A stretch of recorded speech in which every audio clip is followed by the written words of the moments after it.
नमस्कार, मैं एस के पंकज और अभी मैं हूँ पूर्वी चंपारण के संग्रामपुर प्रखंड के उत्तरी मधुबनी गांव में हूँ। उत्तरी मधुबनी पंचायत है। मेरी बाएं तरफ है रवि सिंह जो मुखिया हैं यहाँ के, और मेरे दाहिने तरफ जो है इनका नाम है अमित कुमार जी। और अमित कुमार जी जो है वो बीपीएससी की परीक्षा में बाजी मारे हैं ऑडिटर के पद पर। एक सेपरेट ऑडिटर पद पर गजटेड पोस्ट होता है, उस पर जो है वो एक परीक्षा हुई थी और उसी परीक्षा में इन्होंने बाजी मार लिया है। तो सबसे पहले तो रवि जी आपको बधाई कि आपके पंचायत के और आपके भाई जो है वो अफसर बन गए, बीपीएससी क्रैक कर गए, भतीजा तो आपके अफसर बन गए और बीपीएससी क्रैक कर गए। सबसे पहले आपको बधाई। सर, सबसे पहले आपको बहुत बहुत बधाई कि अपना कीमती समय निकाल के आप लोग यहाँ आए, इसलिए बहुत बहुत धन्यवाद।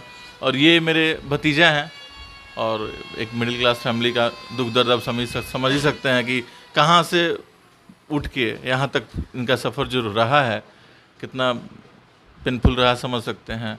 कितना इनको घर वाले कैसे कैसे करके एक एक रुपया जमा करके इनको पढ़ाया लिखाया और यहाँ तक पहुँचे हैं ये। इसलिए मेरा पूरा पंचायत आज बहुत गर्वान्वित महसूस कर रहा है और मेरे पूरे पंचायत की तरफ से इनको बहुत बहुत आशीर्वाद, अनंत शुभकामनाएं। ऐसे ही आगे बढ़ते रहें। हम चाहते हैं कि इससे भी बड़ा ये और पोस्ट लें।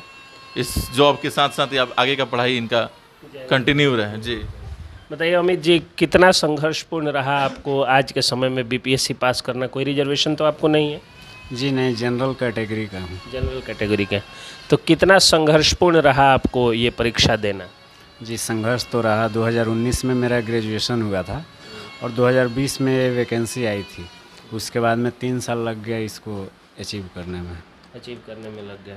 तो अब आप ऑडिटर के पद पे जाइएगा। जी, तो वहाँ किस तरह का काम होता है, इसके बारे में कुछ? जी इसमें जैसे ये ऑडिटर पंचायती राज का पोस्ट है। नया एक कैडर बनाया गया है बिहार सरकार द्वारा, जिसमें पंचायत ऑडिट सर्विसेज कैडर का नाम है। इसी के थ्रू हम लोगों को ऑडिट करना है।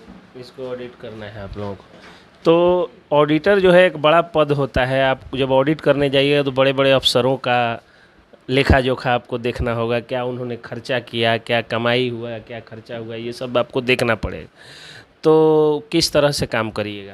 काम तो बड़ा जिम्मेदारीपूर्ण काम है। जी, जिस तरीके से मैंने अपना जो मेहनत किया जिम्मेदारी से इस मुकाम को हासिल करने के लिए, आगे भी यही प्रयास जारी रहेगा कि उसी ईमानदारी के साथ मैं अपने वर्क को भी अच्छा से करूँगा। अच्छा, सफलता का श्रेय आप किसको देना चाहते हैं? जी देखिए, सफलता का श्रेय एक तो जो आदमी मेहनत करता है, जैसे आपका मेहनत खुद का होता है, लेकिन बाकी जो अपना परिवार होता है, परिवार के सभी सदस्य इसमें सहयोग के, उसके बाद में समाज का भी होता है। जैसे चाचा जी हैं, इन सभी का अच्छा से सहयोग मिला और सफलता हासिल किया मैंने। अच्छा, सेल्फ स्टडी किए थे, कोई कोचिंग किए थे? जी मैंने सेल्फ स्टडी किया था, क्योंकि मेरा ग्रेजुएशन जो है बनारस हिंदू यूनिवर्सिटी से हुआ है।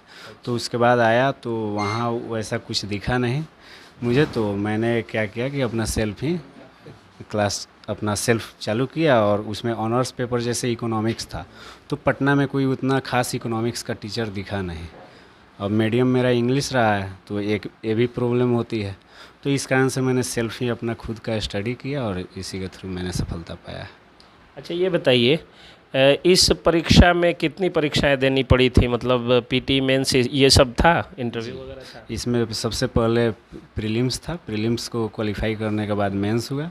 मेंस एग्ज़ाम क्वालिफाई करने के बाद फिर इंटरव्यू हुआ, और दोनों का जो कंबाइंड मार्क्स जोड़ के फिर इसमें मेरिट लिस्ट बनाया गया है। मेरिट लिस्ट बनता है। तो आप कह रहे हैं कि इंग्लिश मीडियम आपका था, तो आपने ग्रेजुएशन इकोनॉमिक्स से किया था? जी हाँ, बीएचयू से किया था। अच्छा, पढ़ाई के दौरान प्रारंभिक शिक्षा दीक्षा आपकी कहाँ से हुई? जी प्रारंभिक शिक्षा मेरे अपने ही गांव यहीं पे जो निर्मला पांडे उच्च विद्यालय है, यहीं से मैंने हाई स्कूल किया है। उसके बाद 12th के लिए मैंने LND कॉलेज में एडमिशन लिया था मैथ्स के साथ।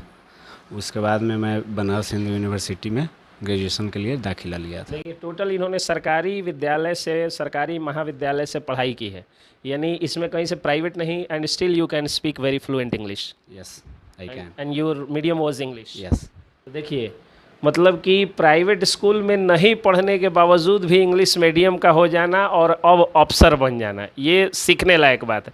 अब अंतिम बात ये बताइए कि आज जो समस्या बिहार में है, भ्रष्टाचार की समस्या, तो आप अफसर बनिएगा तो ईमानदार रहिएगा ना? जी घूस उस नहीं ना लीजिएगा। जी, क्योंकि मैं मिडिल क्लास, जो लोअर मिडिल क्लास है, उसके दुख दर्द को समझता हूँ। इसी समस्या में मैं भी पला बढ़ा हूँ, तो समस्या को अच्छा से जानता हूँ और खुद समस्या के साथ जिया हूँ, तो मुझे पता है क्या दर्द होता है, तो उसका निजात करने का प्रयास करूँगा।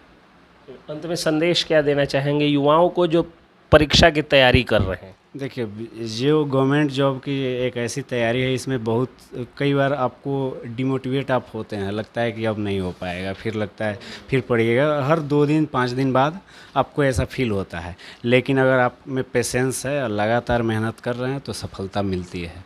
उसके सामने मैं हूँ, उसके आप उदाहरण एग्जाम्पल हैं। आगे क्या करना है? जी, आगे जैसे एक तो मिल गया, अब इसके बाद प्लेटफॉर्म मिल गया, अब टेंशन नहीं है कि अब बेरोज़गार रहूँगा कि क्या रहूँगा। अब एक काम तो हो गया, अब इसके आगे जो है सिविल सर्विसेज दूंगा। और कितने दिनों में ज्वाइनिंग होनी है?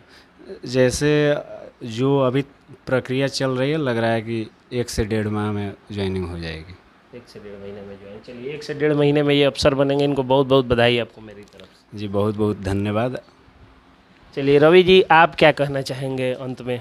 सर आप तो बहुत क्रांतिकारी आदमी रहे आप भी बड़ा संघर्ष करके मुखिया बने। बिल्कुल सर, तो मेरा यह मानना है कि अमित जी से यहाँ के जो युवाएं हैं वो लोग इंस्पायर्ड हो, इंस्पिरेशन ले कि ये जो मेहनत किए हैं, यहाँ तक पहुँचे हैं, इसके पीछे इनका बहुत मेहनत है, बहुत कड़ी मेहनत, बहुत लगन से ये लगातार मेहनत करते हैं। इसके साथ साथ ये पिछले वर्ष भी ये SI का जो रिज़ल्ट जो आया था, उसमें मेन जो रिज़ल्ट फाइनल में ये छठे थे। तो और इन्हीं के मित्र हैं विपुल ठाकुर, मेरे ही पंचायत के हैं, दरोगा जी, तो वो बने, तो हम लोग भी उनको बहुत बधाई दिए।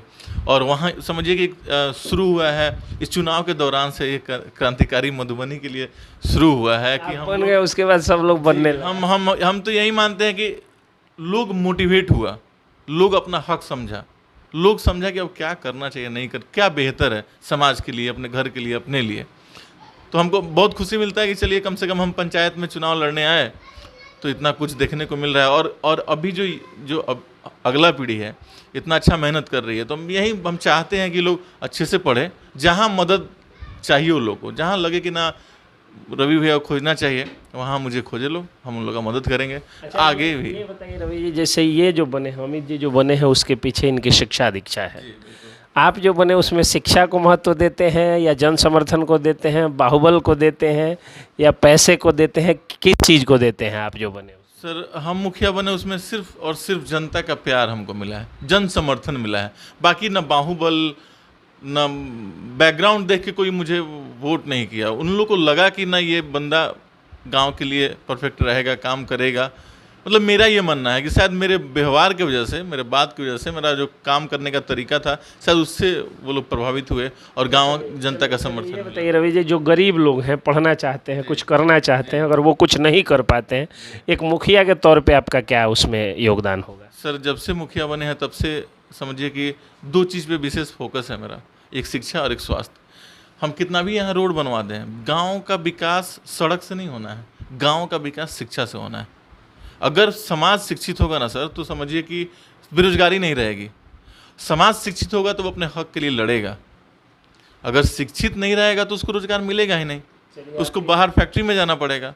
तो अगर शिक्षित होता है तो वो अच्छे से मलाया पड़ता है, तो होना ही है। और जब से मुखिया बने तब से सुचारू रूप से स्कूल यहाँ चल रहा है, क्योंकि मैं खुद विजिट करता हूँ स्कूल में, और 15 अगस्त 26 जनवरी को अपने से जाके स्कूल में गिफ्ट बांटते हैं, बच्चे लोगों के बीच में प्रोत्साहित करते हैं। और सारे स्कूल के रिजल्ट में हर क्लास के 1 2 3 जो भी रहेगा रैंक पे, उन लोग को हम पर साल प्रत्येक वर्ष उनको हम गिफ्ट देंगे, सम्मानित करेंगे, इसलिए कि बाकी बच्चे भी मेहनत करें, मन लगा के पढ़े। इसलिए शिक्षा का महत्व आप दे रहे हैं और शिक्षा का परिणाम भी आप देख रहे हैं। एक तरफ अफसर और दूसरी तरफ मेरे मुखिया बने हुए हैं। और ये मेरा संदेश है पूरे चंपारण, पूरे बिहार को कि शिक्षा दीक्षा पर ध्यान दीजिए और एक एक गांव की तस्वीर बदल जाएगी। ईंट पत्थर के विकास से गांव की तस्वीर नहीं बदलती है, बल्कि कलम कॉपी किताब के विकास से, शिक्षा दीक्षा के विकास से गाँव की तस्वीर बदलती है। पिछली बार सर एक और बात करना चाहेंगे, पिछली बार जब आप आए थे, हम लोग का इंटरेक्शन हुआ, बातचीत हुआ, उस दौरान मैंने बहुत सारा काम तो नहीं कराया था, लेकिन अभी के टाइम में अगर मेरे पंचायत में देखिएगा तो मुझे लगता है, बाकी अगल पता कीजिएगा तो वो भी बताएंगे कि हमको लगता है पिछले 10 साल में जितना काम नहीं होता उतना किए हैं। कम से कम 100 लोग को रोज़गार दिए हैं, प्रत्येक माह वाले रोज़गार अपने पंचायत में। उसके अलावा हॉस्पिटल जो पिछले 30-40 सालों से पेपर में चल रहा था उसको सुचारू रूप से चलवा रहे हैं। चलिए, तो जनता ने आपको इसी के लिए चुना भी है, तो जनता के आप आकांक्षा पे खरा उतर रहे हैं, इसके लिए आपको धन्यवाद। जय हिंद, जय बिहार।